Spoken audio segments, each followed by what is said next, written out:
The Motif Box is an interesting one because you could open it up and think, oh, here's a bunch of drawings.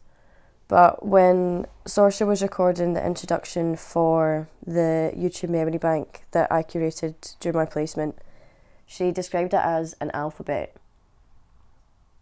I think that's what's so important to these designs, is that they are designed to be used and rearranged and reinterpreted the same way that you use language to build new words and build new phrases.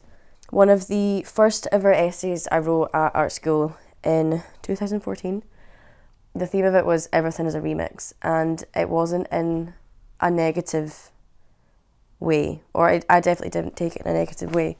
It's that everything that exists is going to be remixed, and that's how you get new things. You obviously can steal things, and there is obviously copyright law, but remixing is how art has always been made. And I think even just knowing that the intention of these designs was to be remixed and reused within his own work is why it's so interesting to see how it's all been reused and reinterpreted within other people's work. I drew one of his brain babies for the check-in postcards we have to do for our placement, and Theo, who was a digital intern for the archive, they needle felted the brain babies, and it's so nice to see them as this like textural version of the original design by Alasdair. And the brain babies themselves were inspired by William Blake's work. That's already a remix. When you start to see this one box file is actually a really important part of the archive. Archival boxes are so unassuming, it's just like a little grey box with a penciled number on the side.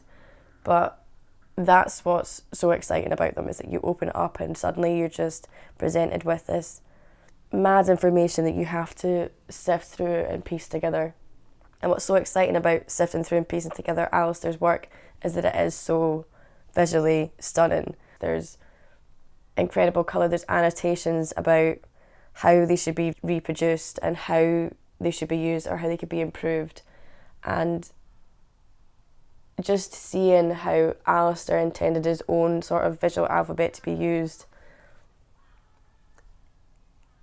is going to be such an inspiration for those artists that are coming in and remixing this alphabet.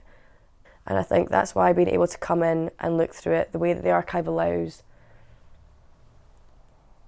is what's so important. And I've said it before and I'll say it again, but the archive just feels different.